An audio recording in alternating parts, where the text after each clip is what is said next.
1년 매출 300조 원, 7개 품목 세계 시장 점유율 1위, 전 세계 기업 브랜드 가치 평가 7위, 거대한 그 이름 삼성그룹. 삼성그룹과 빛나는 인생을 함께할 인재 채용을 위해서 2017년 하반기에는 그룹 공채 대신 계열사별로 채용을 실시한다고 한다. 대한민국 국가대표 기업 삼성그룹의 예비 인재가 될 준비는 되셨나요? 잡정보센터에서 준비한 하반기 공채 특집 여름날의 기적 시즌2 삼성그룹 편 지금 시작합니다.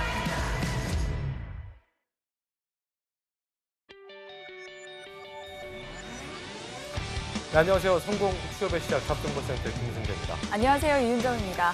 자, 저희가 여름날 기적을 전해드리고 있는데요. 7월이 됐음에도 불구하고 네. 너무 지금 8월, 9월에 습한 날씨가 이어지면서 벌써부터 여름 휴가 떠나는 분들이 생겨났고요. 점점 바닷가와 관광지 뉴스 보니까 많은 분들이 몰려있더라고요. 그죠?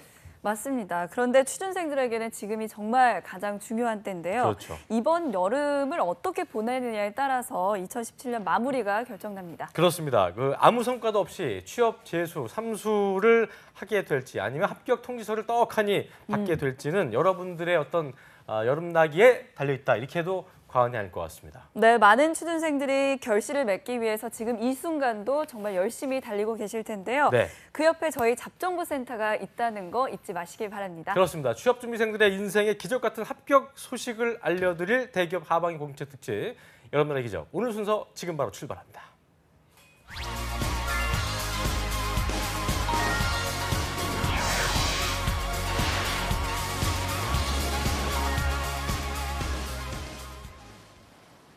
네, 채용고가 뜨기 전에 전략을 짜면 어떻게 되죠? 늦죠. 그렇습니다. 네. 채용고가 뜨기 전에 미리 전문가들의 날카로운 시선으로 하반기 공채를 대비하는 여름날 코너죠. 잡정보센터 특집 여러분의 기적 시즌2 오늘도 함께합니다. 네, 오늘은 합격 자소서의 대명사이시죠. 네. 위포토의 조민혁 강사님과 함께합니다. 어서 오십시오. 어서 오십시오. 네, 반갑습니다. 네. 아까 저기 네. 방송 시작 전에 네. 내가 삼성 갔어야 된다고. 왜 그런 말 한 거예요? 삼성의 인기가 참 좋네요. 구직자들에게 반응도 좋고. 포스코는 별로 없습니까? 근데 그걸 본인이 얘기할 줄을 또. 네. 전쟁인가요? 아니 그 얘기를 하시길래 그래서 어떤 반갑습니다. 의미였나? 농담이고요. 농담입니다. 그래요? 네, 네. 삼성 인기 알겠습니다. 많죠. 네. 자, 네. 어제 그 삼성그룹 또 전문가잖아요. 아우, 뭐 놀랐어요. 홍기찬 쌤이 거의 뭐 작두 탔던데요, 거의. 작두 네, 탔던. 아주 그냥. 작두 방송해가지고. 저도 사실 어제 방송을 전부 다 시청을 했고 배운 점이 많았어요. 그쵸. 네, 저도 몰랐던 부분들 홍기찬 쌤 통해서 파운데리 사업부, 네. 새로 신생으로 또 그렇죠. 생기고 네. 이거 되게 중요하거든요. 그런 맞아요, 정보가 맞아요. 아주 그 정보통이 한 라인이 아주 그렇습니다. 대단하신 것 같아요. 삼성그룹 사상 참고로 그 친구는 지금 내 방송 안 볼 거야. 바쁘니까. 홍기찬은 내 방송 안 봐. 그래, 학생 맞아요. 만나고 있을 거야. 그거 무시하는 게 아니고 본인 거 이런 관심이 없어서 그런 그러니까요. 것뿐이에요. 예. 네. 삼성그룹 사상 네. 최초로 이게 계열사별 공채로 시작되기 때문에 네. 또 취업준비생들한테는 더욱더 관심이 가는 공채가 아닐까 싶은 생각이 드는데 네. 고민이 실제로 되게 많죠? 네. 고민 한 10%. 구직자들의 한 10%만 고민해요. 그게 무슨 얘기예요? 고민 안 한다는 얘기지. 그러니까 사실상 삼성이 우리 아마 영상 보시는 구직자분들은 더 공감을 하시겠지만 네. 삼성을 내가 입사해야 되겠다라고 생각하시는 분들은 전체 구직자 중에 10에서 많아야 한 20% 정도밖에 안 되고요. 그래요? 딱 꽂혀서 준비하는 회사는 사실 아니에요. 특히 이제 이공계 분들 같은 경우에는 약간 마지막 마지노선. 네, 다른 회사도 좀 지원을 이렇게 해보다가 특히나 저희 또 다음 주 또 방송에 다룰 현대차나 이런 쪽이 워낙에 강세고 구직자들에게는 인기가 많아서 여기 다른 곳 떨어지면 마지노선으로 생각하고 있는 쪽이 이제 삼성이다. 네, 그러다 보니까 구직자들이 사실 미리 준비하는 경우는 많지가 않아요. 네, 그런 부분에서 아마 지금 여러분들이 저희 방송 함께 한다는 것 자체가 미리 같이 하는 거니까 분명 좋은 결과 있을 거라고 저는 생각합니다. 그래요. 네. 네, 워낙 인기가 높은 기업이다 보니까 이번에 계열사별 채용을 실시하면서 항목이 바뀔지 어떤 변화가 있을지 굉장히 궁금한 취준생들 많을 겁니다. 그렇습니다. 아니 안 궁금해한다니까. 그 학생들이 별로 안 궁금해요. 그러니까 안 그러면은- 궁금하다기보다는 잘 몰라서 그냥 그냥 생각이 없는 못 건가요? 느끼는? 딱히 그러니까 어제도 저는 홍기찬 쌤 말씀 듣고 굉장히 공감했던 게 그 네. 얘기를 하더라고. 적당히 잘 써라. 사실 저도 오늘 삼성 자소서 방송하면서 그 얘기는 꼭 드리고 싶었어요. 적당히 특히 우리 전자라든지 반도체 관련 그렇지. 통신 전공자들은 어. 열심히 안 써도 골자는 그거였어요. 적당히 하는 게 이제 뭐 대충 하는 게 아니고 오버하지 마라. 그렇죠. 오버하지 말. 그렇죠. 굉장히 너무 낭패를 과장되게 볼수 있다. 그러죠. 면접장 아주 좋은 얘기를 해서 저도 문과분들은 물론 자소서를 잘 써야 되겠지만 자소서 항목이 뭐 바뀌고 뭐 이런 것들 아주 예의주시해서 면밀하게 대비를 해야 되겠지만 이공계분들은 그냥 적당히 적당히 해. 해라. 적당히 그냥 적당히 해. 적당히 잘하는 게 중요해. 아니 학생들 보면 되게 스트레스 받아하는 친구도 있어요. 지원 동기를 쓰는데 예. 선생님 이건 진짜 아무리 고민 뭐 어디 화장실 가서 기다리는 것도 아니고 전체 이건 진짜 더 이상 안 나옵니다. 그래서 제가 그 정도만 쓰면 된다. 아닙니다. 전 네. 내일 제출인데 끝까지 G사트 되고 나서 오히려 저도 면접 가서 더 당황하더라고 이 친구. 말만 네. 들어도 피곤하네요. 그래요. 아니 저희가 지금 이제 상반기 자소서 항목을 살펴봐야 되는데 적당히 하라고 뭐 하니까 뭐 하지 말까요, 하지 그냥? 예. 그럴까요? 어떻게? 굉장히 준비 많이 하던데 얘기는 들어봐야 될 것 같은데. 네, 이대로. 그래도 얘기는 한번 좀. 들어보겠습니다. 일단 삼성그룹의 상반기 자소서 항목은 이나연 캐스터가 짚어준다고 합니다. 함께 네. 보시죠. 네, 삼성그룹 차원에서는 마지막 공채였던 지난 상반기 자소서 항목을 제가 준비해봤는데요. 화면으로 만나보겠습니다. 지난 상반기 자소서 항목은 총 3가지였습니다. 첫 번째 항목은요. 삼성 취업을 선택한 이유와 입사 후 회사에서 이루고 싶은 꿈을 기술하시오라는 항목입니다. 700자 이내 분량으로 작성을 해야 합니다. 다음 항목 살펴보겠습니다. 이번 항목은 많은 취준생들이 어려워했던 항목입니다. 질문을 보시면 본인의 성장 과정을 간략히 기술하며 현재의 자신에게 가장 큰 영향을 끼친 사건 그리고 인물 등을 포함하여 기술하시기 바랍니다라는 항목이었는데요. 이때 인물은 작품 속 가상 인물도 가능하다라고 되어 있습니다. 분량은 1,500자 이내로 써야 합니다. 마지막 항목 살펴보겠습니다. 3번 항목은요. 최근 사회 이슈 중 중요하다고 생각되는 한 가지를 선택하고 이에 관한 자신의 견해를 기술해 주시기 바랍니다라는 항목인데요. 1,000자 이내로 작성하게 되어 있습니다. 이렇게 700자, 1,500자, 1,000자까지 총 3,200자 이내에서 자신을 표현해야 하는데요. 이 3,200자로 과연 삼성맨이 될 수 있을지 아니면 삼성맨이 되는 친구를 그저 바라만 봐야 하는지를 결정하게 됩니다.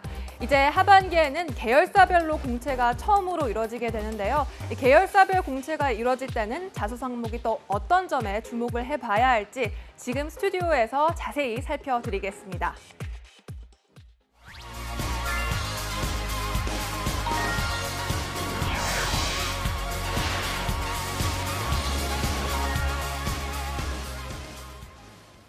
자, 자소서 항목을 이나연 캐스터의 입을 통해 저희 들어봤는데 마지막 말이 인상적이네요. 삼성맨이 될지, 삼성맨이 된 친구들을 바라봐야 할지 굉장히 본인 일이 아니라 이거죠. 네. 그런 겁니까? 네, 나는 그냥 열심히 읽겠다. 네.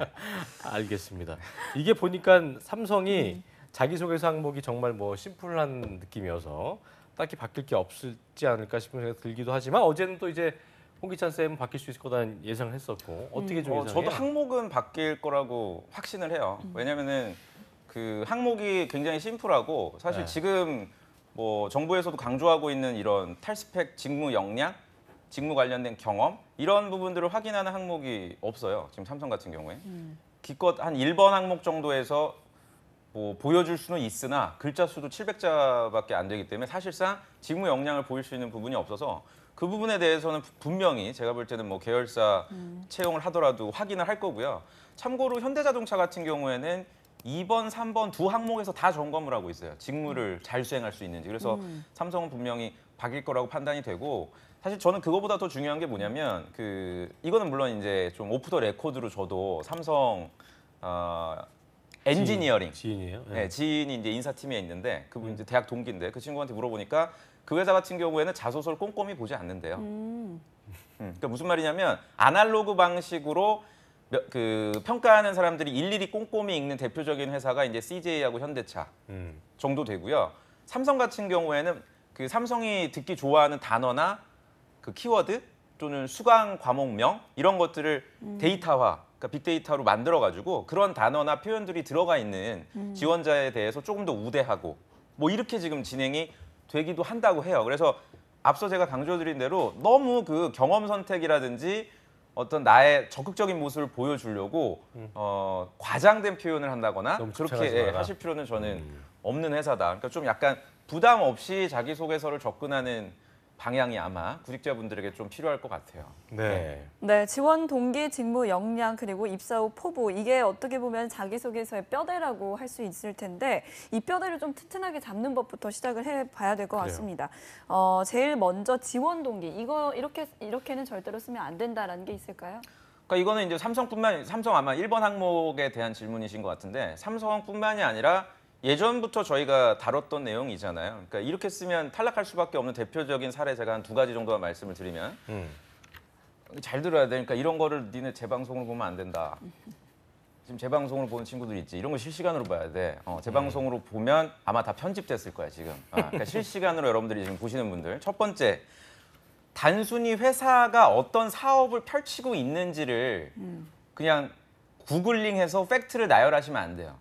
제가 최근에 봤던 사례들을 보면은 삼성이 이러이러한 사업을 하고 있다. 그리고 뭐 최근 들어서 뭐 공격적으로 어느 시장에 진출을 하고 있다. 뭐 어제 홍지한 쌤도 자세히 말씀을 해주셨지만 그런 내용을 한 500자를 쭉 써놓고, 그러니까 사실상 이거는 내 생각이 전혀 포함이 안 돼 있는 거거든요. 그냥 하나의 신문 사실관계. 그렇지. 기사 갖다 써놓고. 그러니까 신문 기사 내용을 그냥 쭉 써놓고 그냥 마지막에 이러한 삼성의 어떤 성장 궤도 안에서 나도 함께하고 함께 싶다. 성장하겠다. 이런 식으로 여러분들 접근을 하시면 걸러질 가능성이 굉장히 높고요. 그리고 두 번째는 뭐냐면 지원 동기 부분은 여러분들의 경험을 바탕으로 쓰기에는 한계가 있어요.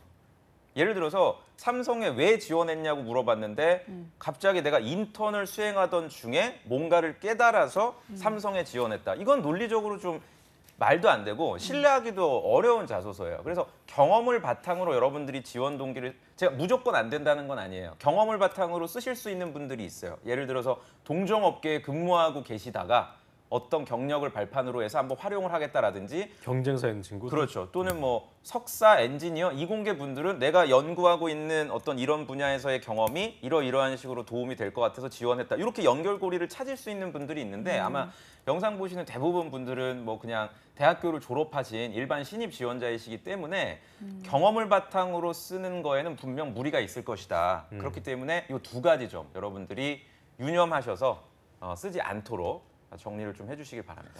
참, 지원 동기는 항상 저도 예전에 뭐 시험 지원하고 할 때 느꼈던 거지만 기본적으로 그 회사에 대한 애착이 좀 있고 그렇죠. 그 회사에 대한 연구가 있어야 된다고 얘기하지만 우리가 또 워낙 많은 회사를 써야 되기 때문에 아유. 솔직히 막 그 회사에 대해 집중하고 모두 다 집착해서 분석할 쓰는 수 경우는 별로 없잖아요, 그죠? 네. 맞아요. 그러니까 네. 저도 지금 사실 그 말씀을 드리려고 했는데 그냥 구직자들 입장에서는 제가 또 이렇게 얘기를 하면 김승재 아나운서께서 얘기했듯이 야 그러면 모든 회사를 내가 언제 다 조사를 하고 고민을 하냐 이제 이렇게 말씀을 하실 수 있는데 있을 거예요. 있는데 저도 그거는 이제 이해는 돼요. 근데 항상 저희 전문가님들이 강조하듯이 지금 취업이 어렵단 말이에요. 경쟁률이 심하고 그렇다 보니까 누군가는 떨어져야 되고 누군가는 붙어야 돼요. 보이비가 떨어질 줄 알았겠냐고 우리가. 그러니까. 네, 블랙라인한테 보이비가 지금 이런 형국이란 말이에요. 정말 춘추 정우 우원재 봤어요? 그러게. 어제 우원재? 봤어 내가. 오한지 그러니까요. 봤어요. 이그니토를. 네, 그러니까 떨어뜨렸죠.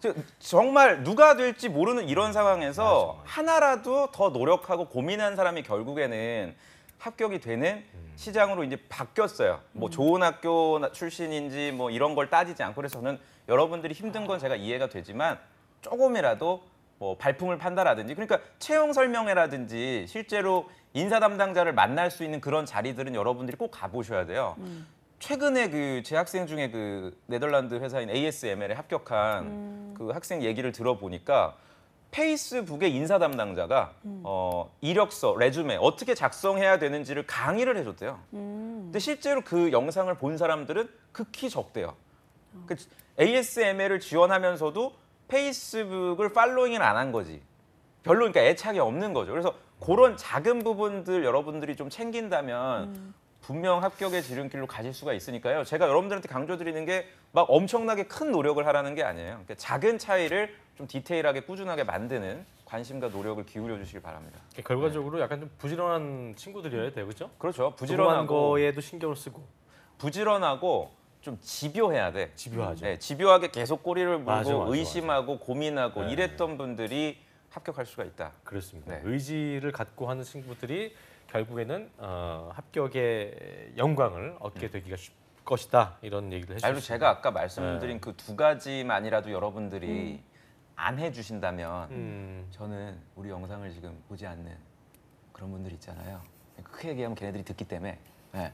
그런 분들이 두 가지 접근법을 많이 하거든. 그러니까 그거라도 여러분들이 하지 지켜주신다면 아. 합격의 지름길로 근데 갈 이 수가 순간 또 있어요. 이제 이걸 안 하면 그래 이제 안 해야 되는 그렇지. 걸 알겠어. 그다음 어떻게 써야 될까? 이런 고민을 또 많이 할 거라는 거죠. 맞아요. 그 고민에 봉착해 있는 친구들 어떻게 또 해야겠습니까? 그러니까 예를 들어서 방금 제가 말씀드린 것처럼 페이스북 어떤 담당자께서 말씀하시는 이런 내용을 들어보니까 이런 게 중요하다고 판단이 돼서 현직자도 만나보고 과거에 수업 들었던 교수님도 찾아가서 이런 거를 파악해서 이런 걸 깨달아서 한번 지원해 봤다. 이게 훨씬 낫다는 얘기지 내 말은. 굳이 내가 하나의 방법을 얘기하자면 또 다 이렇게 하냐? 또 그럴 수 또 있겠네. 다 이렇게 하지. 적고서 또 그럼 그럴 수 또 있겠네. 네. 페이스북 방문하자 또 뭐. 네.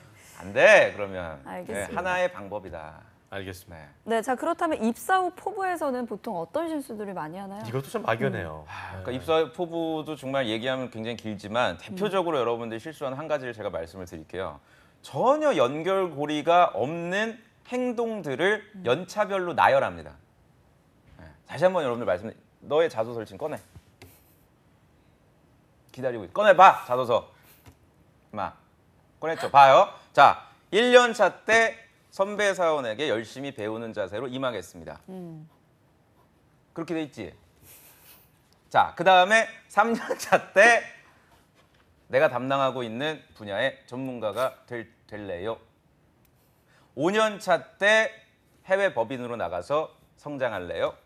10년 차 때는 이러한 것들을 발판으로 후배 양성에 힘쓰겠다는 거는 본인의 꿈이야, 꿈. 너의 희망상, 현실을 전혀 고려하지 않은. 그렇게 돼 있어요. 망한 거야. 네, 이렇게 하면 안 된다. 전혀 개연성이 없는 사실관계를 나열하시면 안 된다는 얘기예요. 그럼 어떻게 해야 되는지는 저희 여름날의 기적을 계속 여러분들이 시청해 주시면 한 8월 말쯤에 답을 찾아. 이렇게 빈정되지? 아니 답을 해달라니까. 아니 그러니까 꾸준하게 봐야지. 무슨 처음에 나와가지고 다 알려달라고 그래. 그래요? 네. 꾸준하게. 아직 어떤 가이드라인만 좀 그쵸. 대충. 안 돼요. 조금만 이거는 나아요. 아니. 아유, 짜증나려고 그러죠. 이건 너무 중요해. 입사업 부분은 너무나 연차별. 오케이, 그럼 이렇게 할게요. 연차별 행동이라도 여러분들이 적지 마세요. 그러면 1년 차 때 뭐 하겠다. 5년 연차에 대한 걸 잊어버려. 연차별로 하지 않고 다른 방식으로 여러분들이 할 수 있다면 훨씬 더 눈에 들어오는 자기소개서가 될 수가 있어요. 연차별은 전혀 하지 않고 어떤 시간대별 그런 나열은 하지 말고. 근데 제가 분명 오늘 이렇게 얘기를 했잖아요. 오늘 7월 19일인가? 아마 우리가 한 9월 중순쯤 방송하면 또 이제 질문 이런 거 하는 분들이 있을 거예요. 안녕하세요. 저는 뭐 지금 삼성 입사 후 포부를 쓰고 있는데요. 저는 3년 차 때 이렇게 하고 5년 차 때 이렇게 할 건데 조민혁 쌤 생각이 궁금합니다. 그럼 나는 또 얘기하겠지. 7월 19일 방송을 안 봤냐? 그러니까 연차별 여러분들 그래요. 이거는 20년 전에 보통 자소서 쓸 때 접근하던 방식이에요. 그 굉장히 그 당시엔 획기적이었는데 지금은 전혀 여러분들 그렇지 않기 때문에 다시 한번 강조드리지만 이거는 여러분들이 노력을 하면 나올 수 있는 부분이에요. 그냥 입사와 포부라는 게 결국에 채용 담당자는 아직 입사하기 전인데 그럼에도 불구하고 지원자가 입사 후에 본인의 모습을 이미지화할 수 있는지 그려볼 수 있는지 최대한 구체적으로 그럼 여러분들 입장에서는 좀 조사도 해보고 사람도 만나보고 입사 후에 한 2018년 또는 2020년에는 이런 트렌드로 뭐 흘러갈 거기 때문에 이렇게 했구나 좀 짐작할 수 있는 것들을 마련을 해둔다면 글쓰기는 저는 그렇게 어려울 거라고 생각을 하지 않습니다. 그래요. 알겠습니다. 자 이번에는 또 취준생들 정말 많이 헤매는 부분인데 성장 과정, 아우. 그러니까 소재 고르는 것 때문에 좀 네. 많이 어려워하는 것 같은데요. 이 부분에 대해서 아마 민혁 쌤께서 제일 많이 열변을 토로하신 것 같은데 네. 뭐 어떤 거를 쓰면 안 될까요? 그만하면 안 될까요 이 얘기를? 성장 과정. 연대 네, 이거 한 10번 한 것 같아요 제가. 연대 네. 기적 앞으로 계속 해야 돼요. 그렇죠. 그래요? 이 방송 하는 한 계속 해야 됩니다. 아. 예. 오늘 굉장히 귀찮아지네요. 성장 좀 지치네요. 예. 그러니까 삼성 자기소개서 항목 좀 지쳐요. 음. 너무 좀 뻔하고 당연한 것들을 많이 삼성의 성장 과정 모르겠어요. 또 하반기 때 질문을 여러분들에게 할지는 아직 정해진 바는 없지만 삼성은 반드시 점검을 할 겁니다. 다시 말해서 성장 과정을 여러분들에게 지원자에게 물어보는 이유는 얼마나 지원자가 화려한 백그라운드, 가정 환경을 갖고 있는지 물어보는 게 아니에요. 지원자가 얼마나 좀 그 인사팀에서 쓰는 용어로 하자면 친기업적 정서나 반사회적 성향이 아닌 정말 조직 친화적인 성향을 가지고 있는지를 보는 거예요. 한간에 이제 이런 얘기도 해요. 성장 과정을 쓸 때는 뭐 인재상에 부합하는 걸 보여라. 천만의 말씀. 네. 인재상에 나와 있는 뭐 도전이라든지 뭐 창의라든지 이런 모습들을 성장 과정에서 보여라. 이거는 다른 회사에는 적용될 수 있는데 삼성은 그렇지가 않고요. 그렇기 때문에 억지로 여러분들이 삼성과의 연결고리를 찾으려고 노력하실 필요는 없어요. 이번 항목에서. 오히려 정말 어떻게 보면 내가 그냥 일기 쓰듯이 쓰시면 돼요. 나는 이러이러한 환경을 자랐고 뭐 실패도 해봤지만 이걸 통해서 내가 배웠던 점이 이러이러한 거여서 삼성에 입사하게 되면 아마 이런 점에서 부합한다고 생각한다 정도지 억지로 삼성에서 뭐 관련성을 찾으려고 노력을 한다라든지 특히 우리 처음에 그 자소서를 쓰시는 분들은 부모님 얘기를 또 많이 하니까 네, 아버지에게 영향을 받고 영향을 받을 수도 있는 건데 그때도 이 얘기가 나올 때마다 제가 민영 씨한테 드린 질문이지만 실제로 이게 뻔한 이야기 같지만 진짜로 어머니나 아버지한테 영향을 받을 수 있을 수도 있는데 네. 그래도 쓰면 안 된다는 거죠. 근데 뭐 부모님에게 영향을 안 받은 사람이 대부분이라면 써도 되죠. 근데 많기 때문에 안 받은 사람이 어디 있어요? 영향 받지 않았어요? 아버님 약국하시고 이러면서 뭔가 좀 이렇게 그럴 수 영향을 있죠. 네. 그러기보다 근데 그걸 되게 받았을 거 유난히 봤잖아요. 중국 예를 들자면 네. 박세리 선수의 아버지 같은 그런 분처럼 아 선동열 선수의 아버지 이런 것처럼 네. 굉장히 그 기존의 아버지와는 다르게 혹독하게 어떤 진짜 나를 그러니까 처음에 약간 억지 비슷하게 하긴 했지만 그 트레이닝을 통해서 달라진 사람들이 있는 것처럼 그런 뭔가 아버님들이 있을 수 타이거만 뭐 있거든요. 아, 네. 그런 그런 사례. 얘기들은 뭐 친척 추석이나 명절 때 하는 걸로. 가족들끼리 하는 걸로 우리가 약속해줘. 결론을 짓고요. 약속해줘. 부탁이야 얘들아. 예, 약속해줘. 이런 얘기에 예. 휘둘리면 안 돼요. 김승재 MC는 지금 본인의 그냥 역할을 한 거고 근데 일부러. 근데 왜냐면 네. 이거 여러분들의 의견을 왜냐면 또 약간 흔들린다고 또 이런 얘기하면 김승재 아나운서 내가 저거 물어보려고 했는데 MSG를 칠 수 있다는 거예요. 요만한 거 가지고 안궁, 크게 안물, 안궁. 안궁. 네, 그냥 삼성은 그런 거 궁금해하지 않아요. 그냥 지원자가 이거는 그러니까 어떻게 보면 걸러내기 위함이에요. 성장 과정을 보면서 좀 어두운 과거나 뭔가 좀 그러니까 막 무리하게 뭔가 그 정해진 길에서 벗어나려는 성향이 있는 친구들 되게 싫어해요. 삼성은. 저 같은 사람은 못 들어가요. 삼성. 그러니까 그냥 무난하게 공부해 오면서 조직 안에서 순응하고 동화되고 입사해서 뭔가 합격할 수 무리를 있는 괜찮겠어? 그런 거 얘기. 네, 그렇죠. 사실 그런 엄격하게 식의, 얘기하면 네, 약간 그런. 보수적인 문화에 네. 그런 것들. 그러니까 여러분들이 착각하시면 안 돼요. 삼성이 뭐 그 자율 출근제도 하고 있고 캐주얼 복장도 하고 있고 연구소 같은 데는 뭐 반바지 차림으로 출근도 하고 호칭도 매니저로 하고 있거든요. 그렇기 때문에 조직 문화가 굉장히 뭔가 다이나믹하고 외국계 그거는 맞죠. 하지만 임원들이 바라보시는 거는 똑같아요. 권위적이고 보수적이고 이건 어느 회사에서나 마찬가지고 특히나 삼성은 뭡니까? 대한민국을 이끌어 나가는 1등 기업이라는 그 이미지가 확고하기 때문에 이거를 계속 꾸준히 유지하려고 하다 보니까 기존의 어떤 너무 그러니까 왜냐하면 삼성 같은 경우는 절대로 제가 장담하는데 잡페어라든지 바이킹형 인재라든지 이런 채용 안 할 거예요. 근데 그거 하면 그만할게 강사 진짜. 네. 회사 차원에서 그런 걸 되게 오글거려 하나 이렇게 약간 좀 그러니까 그런 어떤 기존의 룰을 조금이라도 벗어나서 도전하고 이랬던 사람들이 입사를 하게 되면 혹시나 뭔가 조직에 무리를 일으키고 잘못될 거에 대한 염려를 하는 거죠. 튀는 네. 그러니까 쉽게 얘기해서 튀는 걸 별로 안 좋아해. 싫어해. 네, 싫어해. 그러니까 그러니까 반대로 얘기하면 여러분들 학점 관리 굉장히 잘해오고 커리어 관리를 상당히 우수하게 해왔던 우리 그 지원자들은 유리할 수밖에 없어요. 그러니까 학교가 뭐 그렇게 네임밸류가 그러니까 떨어지더라도 정도를 밟아온 친구들에게는 딱 어울리는 회사. 그러니까 괜히 학점 좋은 분들 위축되게 구직자들끼리 이상한 소문을 만들어요. 학점은 4점을 넘기면 안 된다. 아유, 말도 안 되는 얘기야. 그러니까 그거 그러니까 본인이 학점이 높지가 않으니까 학점은 높을수록 좋아요. 네, 성실하고 뭐 당연하죠. 자기 전공을 사랑하는 그런 분들, 특히 이공계 분들이라면 본인의 어떤 학교나 이런 거 상관없이 지원하시면 좋아할 겁니다. 네, 그리고 여기에서 궁금한 게 작품 속의 가상인물도 가능하다고 했잖아요. 네. 뭐 만화 그건- 캐릭터 같은 것도 되나요? 누구를 얘기 뭐 뭐 안녕 자두야 뭐 이런 거 뭐, 어떤 거 어떤 캐릭터를 거든지. 자두야는 뭐야 또. 네. 어떤 검정 캐릭터든 고무신이나. 상관이 있죠, 당연히. 그러니까 이렇게 물어본 이유는 이거는 전적으로 채용 담당자 입장에서 여러분들에게 요청한 거예요. 왜냐하면 너무 획일화되니까 자기소개서 성장 과정 쓰라 그러면 부모님 얘기하고 또는 뭐 우리 연구실에 계셨던 분들은 교수님 얘기하고 너무 천편일률적이니까 꼭 그럴 필요 없고 본인이 읽었던 뭐 서적의 주인공이나 인물을 활용해도 된다는 얘기죠. 읽는 사람 입장에서 좀 재밌게 흥미있게 읽기 위해서. 근데 저는 무리하게 또 인물에 대해서 하시기보다는 그냥 내가 좀 가족이나 이런 그 인물들 외에 나에게 어떤 가르침이나 깨달음을 줬다거나 어떤 큰 변화의 계기를 줬던 사건 하나 정도를 좀 기술을 근데 문제는 해주시면 돼요.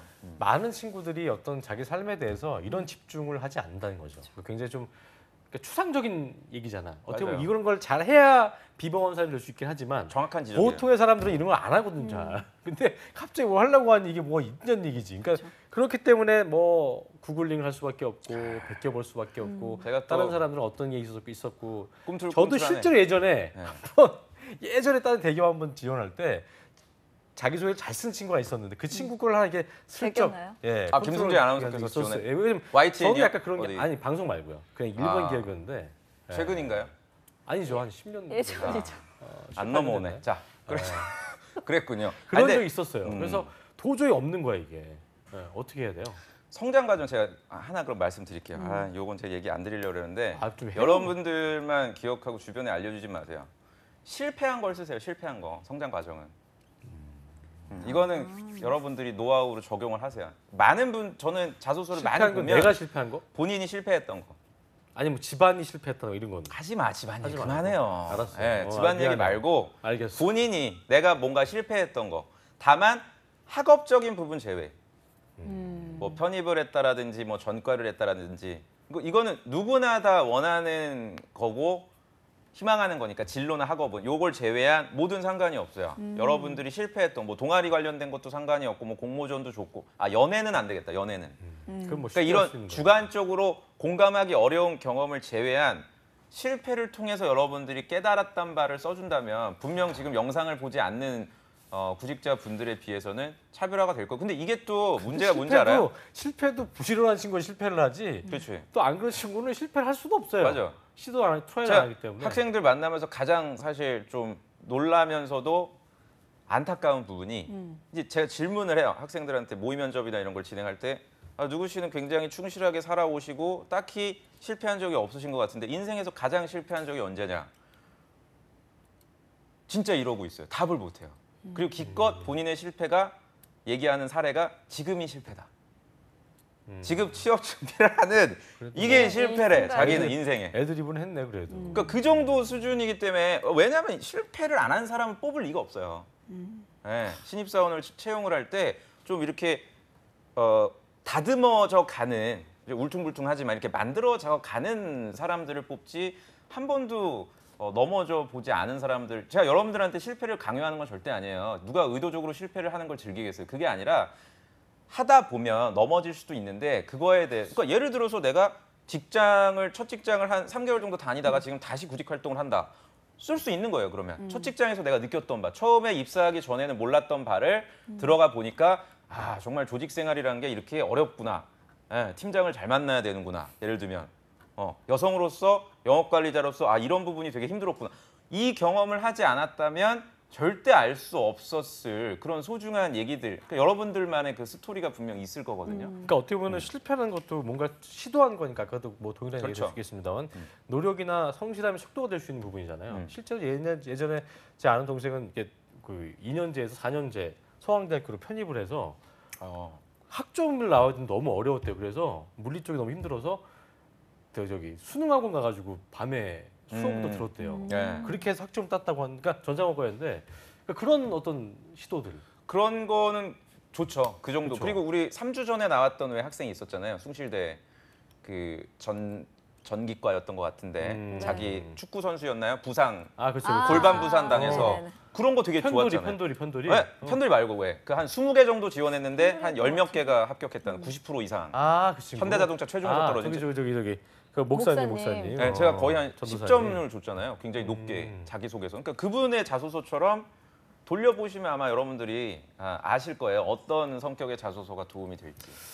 그래요. 네. 알겠습니다. 알겠습니다. 자, 이번에는 사회 이슈를 시간이 많이 한번 됐네요. 살펴봐야 될 텐데요. 이런 사회 이슈는 제발 꺼내지 마라 하는 게 있을까요? 어제도 뭐 기찬 쌤께서 홍 기자 쌤이 아주 잘 했습니다만. 간접적으로 뭐 이렇게 네. 파생된 걸 써라 이제 이렇게 했는데 저는 사회 이슈는 저는 약간 홍 기자 쌤하고 의견이 달라요. 뭐 4차 산업혁명이라든지 누구나 알 수 있는 이슈를 저는 쓰는 것도 나쁘진 않는데 그 이슈를 쓰되 잘 풀어내야죠. 그렇죠. 다른 지원자가 접근하지 않는 방식으로 여러분들이 풀어줘야 돼요. 그게 무슨 말이냐면 사회 이슈를 여러분들에게 물어보는 이유가 어떤 주제를 선택했는지에 대한 평가를 하기 위함이 아니에요.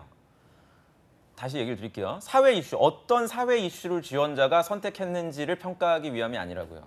사회 이슈를 물어보는 이유는 지원자가 얼마나 다양한 관점에서 이 하나의 사안을 바라볼 수 있는 안목을 가지고 있느냐.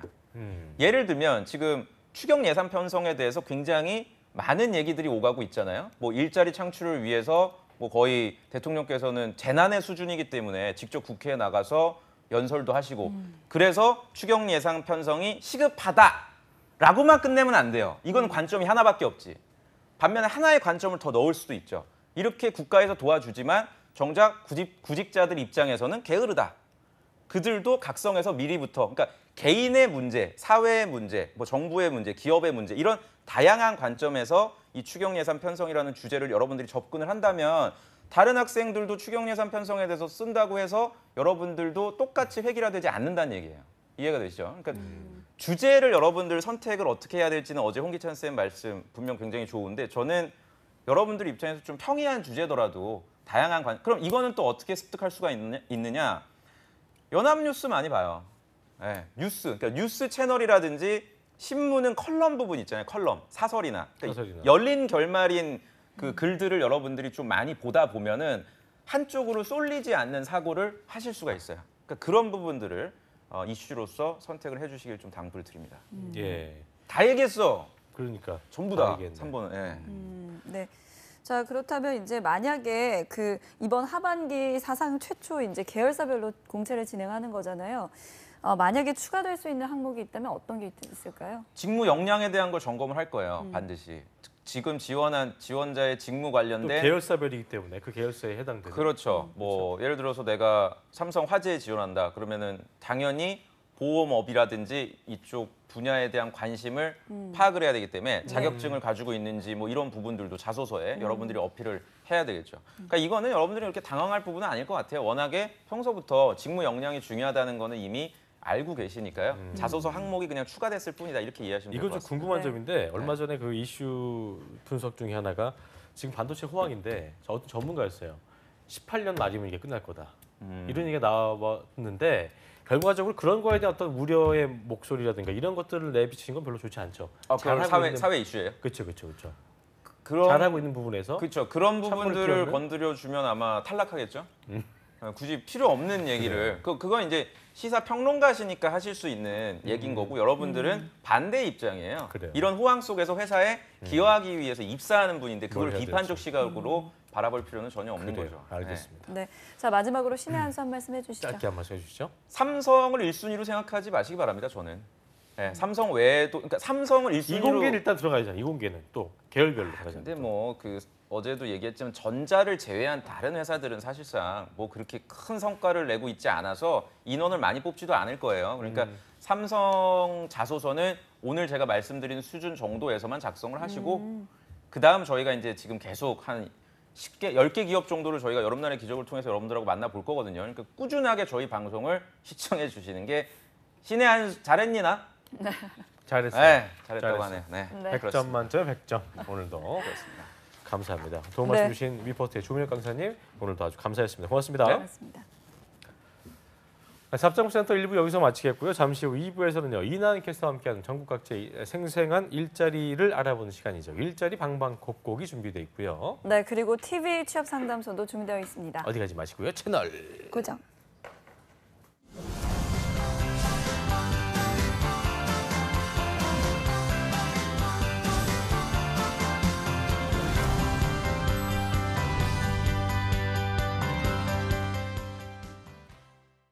당신은 능력자입니다. 손가락만 까딱하면 누군가를 울릴 수도, 아프게 할 수도, 포기하게 할 수도 있습니다. 하지만 당신은 누군가를 기쁘게 할 수도, 행복하게 할 수도 있으며 다시 뛰게 할 수도 있습니다. 손가락만 까딱하면. 온라인 댓글, 당신은 어떻게 쓰시겠습니까? 묽게 번진 여름 안에서 더욱 뜨거워지는 취준생들의 투지. 아직 합격의 하늘은 그댈 향해 열려 있다. 환한 미소와 함께 서 있는 당신을 위해 준비한 하반기 공채 승리를 향한 시원한 대역전극이 시작된다. 좌합정보센터 하반기 공채 특집 여름날의 기적 시즌 2 많은 시청 바랍니다.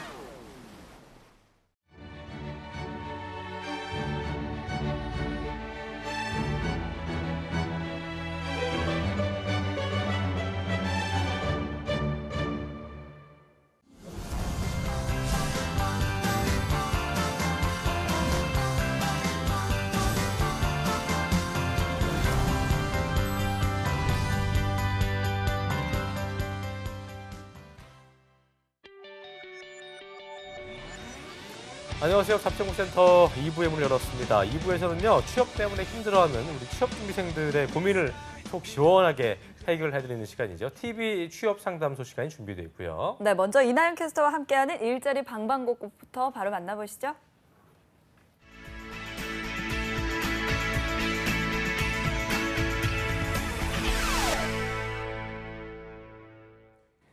네, 매일매일 전국 각지의 생생한 채용 정보를 알아보는 일자리 방방곡곡. 오늘은 서울부터 가보겠습니다. 박가혜 주무관님 연결돼 있습니다. 안녕하세요. 네, 안녕하세요. 서울고용복지플러스센터 박가혜 주무관입니다. 네, 주무관님 오늘은 어떤 소식 준비되어 있나요? 네, 첫 번째 알려드릴 소식입니다. 서울 중구 태계로에 위치한 주식회사 AXB에서 웹디자이너 1명을 모집합니다. 지원 자격은 학력은 무관하며 1년 이상의 경력이 필요합니다. 일본 쇼핑몰을 국내에서 관리하는 업무로 일본어가 가능한 직원을 채용 희망합니다. 일본어 회화 가능자와 컴퓨터 활용 능력 우수자를 우대하고요. 급여는 연봉 2,000에서 2,500만 원 이상입니다. 접수는 이메일을 통해 이력서, 자기소개서 등을 제출하시면 되고 자세한 사항은 워크넷을 참고하여 지원하시면 되겠습니다. 네, 일본 회화 가능하신 분들의 많은 지원 바라겠습니다. 주무관님 바로 다음 소식도 알려주시죠. 네, 두 번째 소식은 서울 종로구 종로 1가에 위치한 주식회사 AK플러스에서 자바 프로그래밍 언어 전문가 2명을 모집합니다. 지원 자격은 2 이상의 학력이 필요하며 경력은 신입, 경력 모두 가능합니다. 담당 업무는 자사 감사, 솔루션 개발, 시스템 구축 및 유지 보수를 담당하게 되며 급여는 2,400만 원에서 6천만 원 사이입니다. 우대 사항으로는 정보 처리 기사 자격증 소지자와 컴퓨터 활용 능력 우수자를 우대합니다. 접수는 이메일을 통해 이력서, 자기소개서 등을 제출하시면 되고 자세한 사항은 워크넷 홈페이지 참고하여 지원하시면 되겠습니다. 네, 신입 모집의 연봉도 괜찮은 편이니까요. 관련 자격증 소지자나 전공자라면 꼭 한번 지원해 보시기 바랍니다. 주무관님 오늘 소식 감사합니다. 고맙습니다. 네, 이제는 경기도 수원으로 가보겠습니다. 윤명희 주무관님 안녕하세요. 네, 안녕하세요. 수원 고용복지플러스센터의 윤명입니다. 네, 오늘은 어떤 일자리 소식 가져오셨나요? 네, 첫 번째로 소개할 기업은 인성 GLC입니다. 수원시 영통구 광교로에 있는 삼성전자 생산품 및 화물 보관 운송 서비스 업체로 삼성전자 물류센터 창고관리원 3명을 모집합니다. 담당 직무는 수원시 영통구 메탄동에 있는 삼성전자 로지텍에서 삼성전자 가전제품 입출고 업무를 수행하게 됩니다. 지원 자격은 학력, 경력 무관으로 전동 지게차 경험이 없어도 자체 교육하여 현장 배치한다고 합니다. 근무 시간은 2교대 근무로 주간은 오전 8시부터 오후 7시까지, 야간은 오후 7시부터 새벽 3시 30분까지로 월마다 주간, 야간 근무 교대를 하고 토요일은 8시간 근무 시 특근 처리해준다고 합니다. 급여는 연장 근무 포함 월 230만 원에서 240만 원이며 기본급 기준 상여금 100%를 별도 지급합니다. 지원을 희망하시는 분은 워크넷 구인 내용을 확인하시고 이력서를 이메일로 접수해 주시기 바랍니다. 네, 매달 주 야간 교대 근무가 있다고 하니까요. 근무 시간 잘 확인하시고 지원해 보시기 바랍니다. 바로 다음 소식도 알려주시죠. 네, 두 번째 소식은 다양한 프로그램과 특강 소식 준비했습니다. 단기 집단 상담 프로그램으로는 7월 24일 월요일 대인관계 능력 향상, 7월 25일 화요일 멋진 이력서 자기소개서 작성하기를 주제로 오후 2시부터 5시까지 열릴 예정입니다. 그리고 특강 프로그램으로는 7월 28일 금요일 취업과 노후 설계를 주제로 오후 4시부터 6시까지 특강이 진행될 예정입니다. 프로그램 장소는 수원고용센터 3층 단기 집단 상담실과 실업급여 설명회장으로 참여를 원하는 구직자분들은 일정을 참고하셔서 미리 워크넷을 통해 신청하거나 고용센터를 방문하여 접수하셔야 합니다. 프로그램과 관련된 궁금한 사항은 국번 없이 1350번으로 연락하시면 됩니다. 네, 매주 프로그램과 특강이 준비되어 있으니까요. 아직 참석하지 못하신 분들이라면 꼭 한번 참석해 보시기 바랍니다. 주무관님, 오늘 소식 고맙습니다. 네, 고맙습니다. 네, 일자리 방방곡곡 오늘은 서울과 경기 지역 채용 정보 살펴드렸습니다.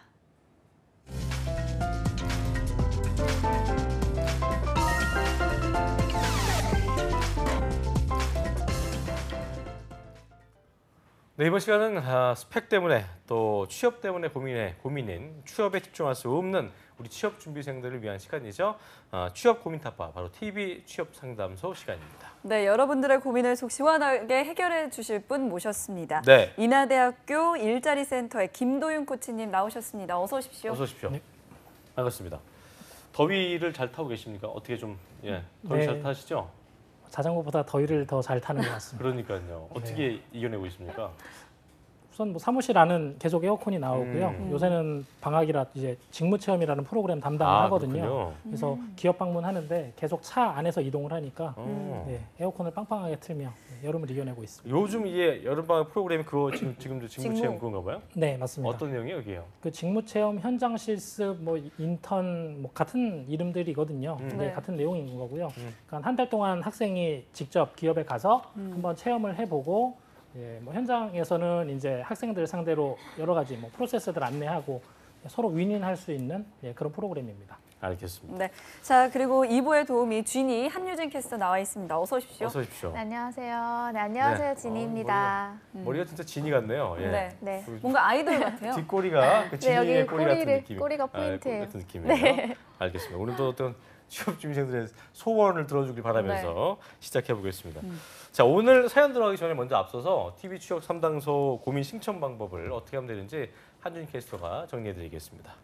네, 한국직업방송 잡정보센터에서는요, 네이버 카페 취업대학교에 댓글을 받고 있습니다. 매주 취업에 꼭 맞는 주제로 댓글을 받고 있는데요. 꼭 참여하셔서 취준생 여러분들의 고민과 모든 궁금증을 속 시원히 해결하고 가시면 좋을 것 같습니다. 네, 그리고 네이버 카페 취업대학교 이벤트 게시판에 댓글 참여해주신 분들은요, 방송 마지막에 한 분을 추첨해서 별다방 아메리카노의 행운도 드리고 있으니까요. 마지막까지 꼭 참여해주시기 바랍니다. 네, 자 오늘 질문 바로 소개해 주시죠. 네, 이번 주 주제는 블라인드 채용을 대비한 준비 방법인데요. 네. 첫 번째 댓글 살펴보겠습니다. 빠르미 님이 작성해 주셨습니다. 먼저 첫 번째 서류 전형에 대한 질문입니다. 사실은 아직까지 자소서에 어떤 점들을 기입하면 되는지 안 되는지 명확하지가 않습니다. 제가 성적 장학금을 받았는지 수석을 졸업했는지 등을 써도 되는지 궁금합니다. 그래서 이러한 사실들을 일단 알아두고 자소서를 미리 작성해 두려고 합니다. 혹시나 실수할 가능성을 위해서요. 그리고 이번 필기 전형에 대한 질문입니다. 사실 이게 제일 중요할 것 같기는 한데요. 직무 능력을 보기에 NCS 비중이 더욱 높아질 것 같습니다. 현재는 NCS 문제를 풀면서 피셋까지 접근해 보려고 합니다. 면접이나 기타 사항은 현재 준비하기 어려운 부분이 있고요. 혹시 블라인드 면접은 어떻게 준비해야 되는지 팁이 있다면 알려주시면 감사하겠습니다. 라고 써주셨습니다. 그렇습니다. 빠르미님은 첫 번째로 자기소개서에 어떤 점을 기입하면 되는지도 안 되는지를 궁금해하셨습니다. 코치님. 네. 블라인드 채용에서 자소서에 적어야 할 것들이 따로 어떤 제한이 생겨날 거라고 보십니까? 네, 우선 수년 전부터 시작이 되어 있는 뭐 폼이 있는데요. 예. 이번에 2017년 판으로 해서 새로운 이력서 판이 돌고 그러니까 있거든요. 블라인드용의 네. 어떤, 예. 그래서 내용을 한번 화면으로 보면서 이야기를 하면 어떨까 싶습니다. 네. 네. 좀 띄워주시죠. 네, 준비 중이신 것 같고요. 예. 네. 지금 보여지는 화면은 이제 기존에 사용되던 이력서 폼입니다. 예, 여러분이 보시는 왼쪽 상단에 사진 넣는 칸 있고요. 네. 예, 오른쪽에 인적사항, 그다음 하단에는 이제 학력 그리고 뭐 가족사항 같은 것들을 쭉 기재를 하는 것이 기존의 양식이었고요. 네, 이렇게 변경됩니다. 어떻게 바뀝니까? 네. 뭐 한눈에 보이는 건 사진 넣는 칸이 없습니다. 칸이 없네요. 예, 그리고 저도 작성을 한번 해봤는데 당혹스러운 거는 제가 어느 학교 나왔는지 쓰는 칸이 없습니다. 그러니까 예. 예전에는 학교 이름을 보고 뽑는 학력은 기업이 나와있죠? 굉장히 많았는데 네. 그렇다면 뭐 기업 입장에서는 좀 곤란한 상황 아닌가요? 네, 그러니까 정말 예리한 말씀이신 네. 거고요. 네, 그러니까 그 결론부터 이야기를 하면 그렇습니다. 그러니까 취준생 여러분은 신경 쓰지 마세요. 하던 대로 그냥 계속 해주시면 되는 상황이고요. 그 제일 곤란한 건 이런 거거든요. 그러니까 전공과 상관없이 학교 이름 보고 지원했던 친구들이 지금 가장 곤란한 상황이 되는 겁니다. 예, 그러니까 그 여태까지 어떤 준비를 했고 어떤 근육을 쌓아왔는지를 보고 싶어 하는 항목인 거고요. 나는 무조건 학교 이름만 높이면 되겠다라고 해서 뭐 예를 들면 뭐 서울대 철학과라든지 뭐 이렇게 뜬금없는 곳들을 간 학생들은 이제 정말 어려운 상황이 되는 게 지금 이런 물론 뭐 학교 좋고 영어 점수 좋고 또 뭐 부모님 직업기 같은 거 쓰고 막 그러니까 그런 분들이 그런 분들 중에도 괜찮은 분들이 많이 있겠지만 네. 어쨌든 학교 이름이나 어떤 그 뭐 영어 점수 이런 걸로 승부를 봤던 그러니까 네. 직무에는 크게 관심은 없고 네. 그런 분들은 약간 좀 불리할 수 있겠네요, 그죠? 그런 분들 같은 경우에는 그러니까 저번에 예전 방송에 했던 이야기 중에 그 연대생 울고 있던 연대생 여학생 이야기를 했었던 기억이 있는데요. 그 친구 같은 경우는 선생님이 시키는 거 다 열심히 했고 부모님이 시키는 거 열심히 했는데 난 왜 취업이 안 되나요? 라는 거였거든요. 그러니까 그렇죠. 지금 시키는 대로 열심히 했던 학생들이 지금 가장 곤란한 상황이 되는 겁니다. 그렇군요. 네. 자, 그럼 그렇다면 그 평가를 뭘 보고 하는 거예요? 과외 뭘 보고 한다는 거예요? 그러니까 이게 뭘 보는 뭘 건가요? 보고 하는 거예요? 지금 업계에서 가장 반발하는 부분이 그거거든요. 네. 그러니까 면접관들이 과외를 해야 되냐라는 이야기까지 돌고 있고요. 그 기준 자체가 지금 정해지고 있는 과정입니다. 그래서 면접관 기준 자체도 네. 지금 시행하는 쪽에서도 뭔가 세팅이 완벽하게 된 게 아닌 걸로 알고 있거든요. 네, 맞습니다. 그러니까 그렇죠? 취준생이 아니라 취업 면접관 그분들이 지금 당황하는 상황이신 걸로 되게 아시면 당황스럽네요. 됩니다. 네. 그러니까요. 그러니까 사진도 없고 학력도 기재할 수가 없고 그렇다면 굉장히 중요해지는 게 이제 자소서인데 그렇죠. 네. 자소서는 좀 어떻게 어필을 할 수 있을까요? 그러니까 자소서, 그러니까 역차별 아니냐라는 이야기가 지금 계속 댓글 보면 나오더라고요. 네, 역차별은 아닌 것 같습니다. 예, 뭐 그렇게 보실 수도 있고요. 그런데 뭐 표현하는 방법 자체를 그냥 답을 먼저 말씀을 드리면 이런 겁니다. 그러니까 제가 질문을 하나 해볼게요. 한번 맞춰보세요. 어떤 학생의 자소서 내용입니다. 저는 늘 수업을 마치고 나면 집에 가기 전 학교 도서관에서 책을 한 권씩 읽고 있습니다. 그래서 작년에는 1년에 300권의 책을 읽기도 했습니다. 책을 읽고 나면 저에게 상을 준다는 의미로 학교 앞 신촌에서 맥주를 한잔하며 생각을 정리합니다. 저는 어느 학교에 다닐까요? 연대 연대 아니면 연대, 연세대? 이대, 서강대, 서강대나 뭐 홍대를 수도 있고 신촌은 아니겠구나. 홍대일 네. 수도 있고. 그럼 이걸 제가 신림동으로 바꾸면 어느 학교인지 딱 나오지 않습니까? 그렇죠. 네. 그러니까 표현하는 방법 자체가 좀 달라졌을 뿐이고요. 표현은 본인이 요령껏 하시면 되는 겁니다. 다만 한 줄로 정리되던 것들을 가려놨던 거기 때문에 이렇게 보통 한다는 거예요? 그러니까 저는 이렇게 이야기를 해봤습니다. 그러니까 너무 본인이 근데 이제 학교를 어렵게 같은 들어갔거든요. 지역에 좋은 학교하고 덜 좋은 학교 그거 있는데 같이 덜 좋은 들어오네. 학교 학생이 이런 식으로 쓰면서 어떤 좋은 학교로 좀 오해를 살 수 있는 네, 그럴 수 물타기를 있는. 할 수 있는 그런 상황이 될 수도 있겠네요. 네, 맞습니다. 그렇군요. 알겠습니다. 네. 자, 굉장히 그렇다면 기발한 이제 자기소개서군요. 그리고 또 빠르미 님이 예. NCS 비중이 더욱더 높아질 것 같다고 했는데 어떻게 보시나요? 네, 정말 그 이야기에 대해서는 저도 절대적으로 공감을 하고 있는 중이고요. 삼성도 GSAT 시험이 없어지면서 이제 새로운 채용 방식을 도입을 할 텐데 제가 예측하고 있는 건 두 가지거든요. 그러니까 첫 번째는 전공 시험, 전공 필기 시험 같은 좀 직무를 조금 더 깊이 있게 보고 싶어하는 그런 방법이 하나 있을 것 같고요.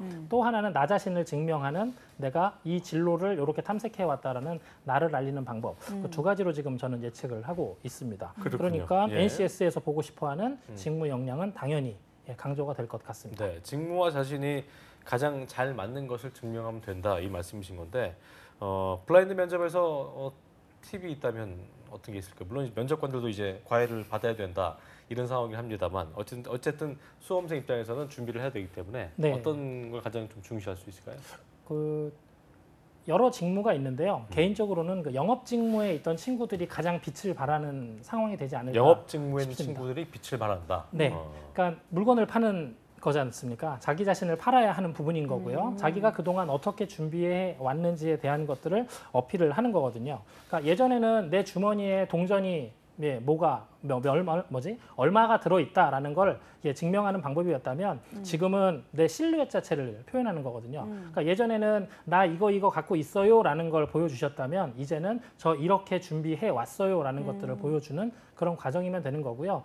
그러니까 문장을 하나하나 제가 계속 강조하는 키워드죠. 그러니까 무슨 단어를 듣고 싶어 하는지에 대한 키워드들을 하나씩 박아놓고 그걸로 문장을 하나하나 만드는 부분들을 연습을 해 놓으시는 거죠. 증명을 좀 하시는 부분이 필요할 것 같습니다. 네. 네, 자 본인의 스토리로 면접관들의 마음을 얻는 것이 참 중요하다는 생각이 듭니다. 자 그렇다면 두 번째 댓글 한번 보겠습니다. 한유진 캐스터가 읽어주시죠. 네. 네, 두 번째 댓글 웃자고 한 말이에요 님의 댓글입니다.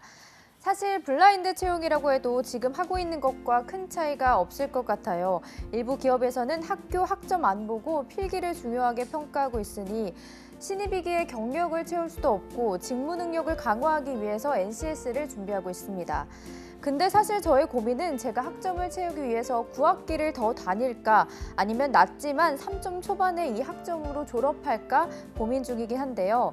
블라인드 채용이 도입되면 학점도 상관없을 것 같아요. 이 부분에 대한 조언도 부탁드립니다. 라고 써주셨습니다. 이분은 지금 뭐 현재 학점이 낮은 것들로 인해서 9학기를 다닐까 말까 했는데 이분 같은 경우는 어떻게 보면 이제 쉽게 생각하자면 학점 같은 걸 이제 기재하지 않기 때문에 이런 친구들은 더 좋겠네요. 네, 그렇게 쓸데없는 돈을 버리지 않아도 되니까. 네, 근데 그렇게 착각하실 수 있는데요. 그러니까 조금만 과거로 거슬러 올라가면 탈스펙이라는 탈스펙 전형에 대해서 이야기를 한번 해보면 좋을 것 같거든요. 네. 그러니까 이제 스펙을 안 보니까 자격증이나 아니면은 방금 말씀하셨던 그런 것들을 안 해도 되겠구나라고 생각을 했었는데 실상 뚜껑을 까보니까 그 상황이지 않습니까? 그건 기본이고, 그건 기본이고 추가로 어떤 것들이 있는지를 좀 어필해야 되는 상황이 됐었던 건데 지금 이 친구분은 되게 위험한 생각을 갖고 있는 거고요. 그 블라인드는 학점과 상관없는 게 아니라요. 당연한 거고요. 당연한 거고 그거 외에 직무와 직접 관계에 있는 그러니까 진짜 이 회사를 내가 갖고 싶고 진짜 이 직업을 내가 갖고 싶어서 이런 걸 준비했다라는 걸 증명하는 게 더 우선시 된다라는 부분이지 기본을 내려놓아도 된다는 건 아닙니다. 그거는 착각하시면 안 될 것 같습니다. 그래요, 네, 그렇다면 알겠습니다. 이분 같은 경우에는 학점을 더 채울까요? 아니면 졸업을 하는 게 나을까요?